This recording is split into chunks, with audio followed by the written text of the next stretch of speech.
also one of the last owners of these islands, the beautiful villa, was the Russian ballet dancer Rudolf Nureyev. And with his boat, he would go to Positano every day. Down in Positano, there is a plaque by the beach, commemorating this famous dancer. And now the islands belong to an important hotel owner from Sorrento. So with the next curve, we begin officially the drive on the along the Amalfi Coast. So what is this Amalfi Coast and Amalfi Drive? This is a beautiful part of Italy, which is now protected by the UN. So it is a UNESCO World Heritage Landscape site, and they protect it because of the beauty of the area. These dramatic cliffs that plunge into the Mediterranean Sea, the Mediterranean vegetation, the olive trees, the pine trees, the cypresses, the lemon trees further down, the beautiful flowers. So, as I said, now strictly protected, meaning that nothing can be altered here anymore, including the road itself. The road actually originated as a donkey path, which was built in the middle of the 1800s to connect the 12 villages that we have along the coast. Because, by the way, this road, this winding road, is 40 kilometers long, so about 25 miles. But of course, we only go as far as the first town, as far as Positano.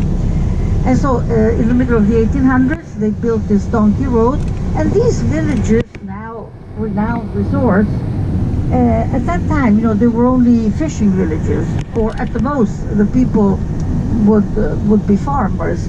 Further down, they have terraces on the slopes of the mountains where they grow, of course, the lemon trees. So this area was always more isolated than the other side, where Sorrento is. Even today, it's easier to go to Sorrento than to come here. And so this is why it was less known. And the first travelers to arrive here at the beginning of the 1900s were the people who could afford to travel at that time. So the European aristocracy or the artists in search of inspiration for their works. Okay? And then, during the Second World War, both the island of Capri and Positano, where we're going, became rest camps for the Allies. And so after the war, the soldiers, remember the beauty of these areas, and they started to come back as tourists, as visitors. So this was the beginning of tourism, even on an international scale. And then in 1953, there was another famous traveler who arrived here, John Steinbeck, the famous writer, right? You've heard of him, John Steinbeck. So he was in Rome. During the summer, it was very hot, and somebody told him, go to Positano. He had never heard of Positano. Anyway, he came down here, and he ended up writing a 5-page article about Positano, which was published in Harper's Bazaar.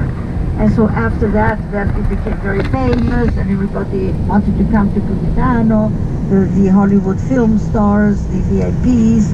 And so then, the village started to change a little bit, or quite a lot.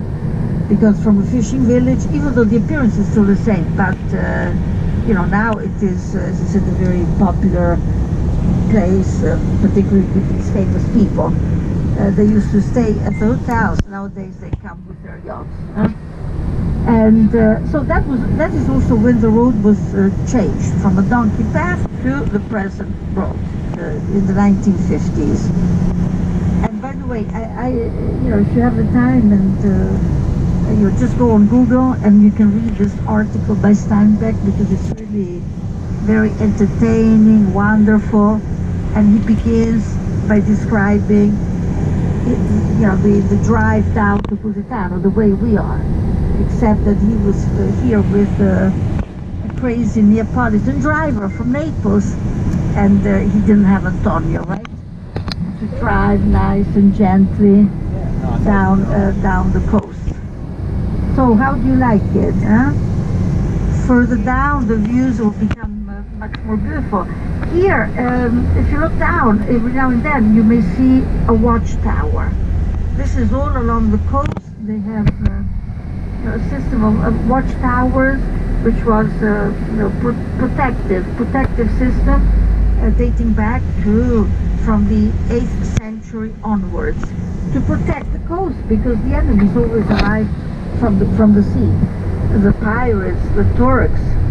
And so that is also why at that time the population would run away from the coast and seek refuge higher up on the mountain. Sometimes you see little buildings, little hamlets at the top of the mountains.